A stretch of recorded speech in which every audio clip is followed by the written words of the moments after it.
ഒരു 100 കൂട്ടം പ്രശ്നത്തിനിടയിലാണ് ഈ യൂണിവേഴ്സിറ്റി എക്സാം വന്നിട്ടുള്ളത്. 4 അക്ഷരം പഠിച്ച് പാസ്സാവാലോ എന്ന് വെച്ചിട്ട് ബുക്ക് എടുത്ത് നോക്കിയപ്പോൾ ബോറടിക്കുന്നു. അപ്പോൾ പിന്നെ റീൽസ് സ്ക്രോൾ ചെയ്തുകൊണ്ടിരിക്കുന്ന ഗ്യാപ്പിൽ അലിൻ ജോസ് പെരയുടെ കല്യാണ വിശേഷവും അതുപോലെ തന്നെ ആറാട്ടണ്ണന്റെ ഇന്റർവ്യൂ ഒക്കെ കണ്ടിട്ട് ഒന്ന് റിലാക്സ് ആയിരിക്കായിരുന്നു. അതിന്റെ ഇടക്കാണ് ഈ കയറി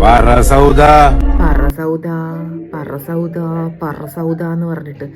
സത്യം പറയാലും നിങ്ങൾ ഇത് എത്ര പേർക്ക് റിലേറ്റ് ചെയ്യാൻ പറ്റുന്നുണ്ടെന്ന് എനിക്കറിയില്ല. പക്ഷെ എനിക്കിത് കേൾക്കുമ്പോൾ എവിടെ നിന്നൊക്കെയോ ഭയങ്കരമായിട്ട് ട്രിഗർ ചെയ്യുന്നുണ്ട്. എൻ്റെ മെൻ്റൽ ഹെൽത്തിനെ ഭയങ്കരമായിട്ട് ഭ്രാന്ത് പിടിപ്പിക്കുന്ന രീതിയിലാണ് ഈ പറസൗദ എന്നുള്ള ഈ റീലിലെ ഡയലോഗ് ഇങ്ങനെ കേട്ടുകൊണ്ടിരിക്കുമ്പോൾ ഭയങ്കരമായിട്ട് എനിക്ക് എന്തൊക്കെയോ ഡിസ്റ്റർബ്ഡ് ആവുന്ന അവസ്ഥ. എൻ്റെ ജീവിതത്തിൽ ഇതിന് മുന്നേ വന്നു പോയിട്ടുള്ള ഏതൊക്കെയോ മനുഷ്യന്മാരുടെ സൗണ്ടിനെ ആംപ്ലിഫൈ ചെയ്യുന്ന പോലെ ഭയങ്കര ഇറിറ്റേറ്റ് ആക്കുന്ന രീതിയിലാണ് ഇപ്പോൾ പറസൗദ എന്ന് പറഞ്ഞിട്ടുള്ള ഭയങ്കര ടോക്സിക് ആയിട്ടുള്ള ഒരു ടോണിലുള്ള വീഡിയോ, ആ ടോണിലുള്ള സൗണ്ട്. അപ്പോൾ ഇത് നിങ്ങളിൽ എത്ര പേർക്ക് റിലേറ്റ് ചെയ്യാൻ പറ്റുന്നുണ്ടെന്ന് എനിക്കറിയില്ല.